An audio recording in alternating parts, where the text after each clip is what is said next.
Oldu. Ulfix алаңыздар биринчи 4 этабын саласыздар. Биринчи этабы негизи мындай утуп аласыздар. Биринчи бул этапка кирбейт. Жөн утуп аласыздар. Биринчи шоктон башталат. Экинчиси болсо боло берет, кайсы тарапта караса деп жазбайт, аймасы жок. Экинчи тарабы мына шоктон бул жактан 0,5 кичине ашырасыздар, үтүктөйсүздөр. Себеби бул бири-бирин минип туруш керек да мындай болуп.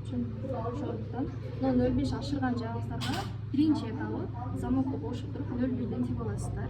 Бул биринчи этап. Экинчи этабы болсо подзорубуз барбы? Подзорубузду кошуп тип алабыз. Ачык жагын пояска каратабыз. Жөн эле кошуп аласыздар.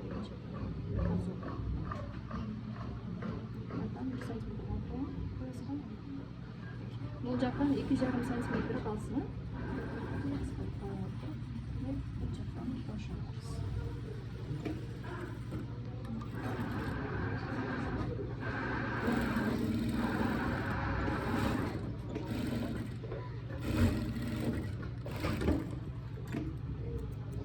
Бул экинчи этап болду. Эми үчүнчү этап болсо, замокту экинчи тарабына кошуп аласыздар. Кулак иштетсең да болот. Бул жагы кошот, бирок подзор кошулуп кетпесин, чөн эле замокты кошуп алабыз.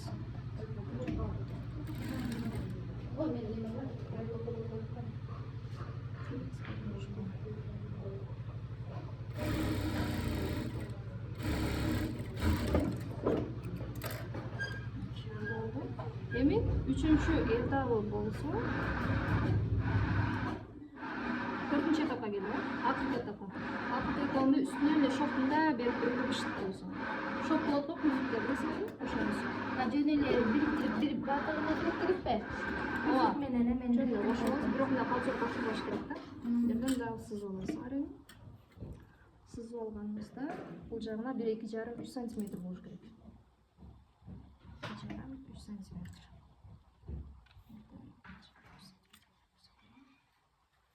Жарым жүрөм. Эч керек болсунбу? 2,5.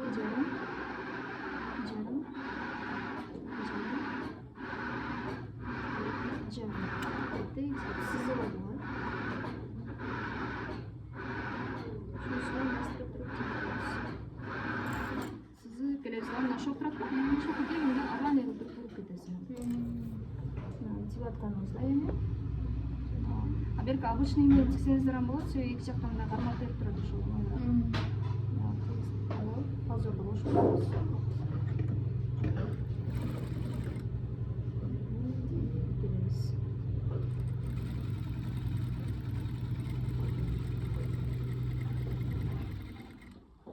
Келесиздер дагы.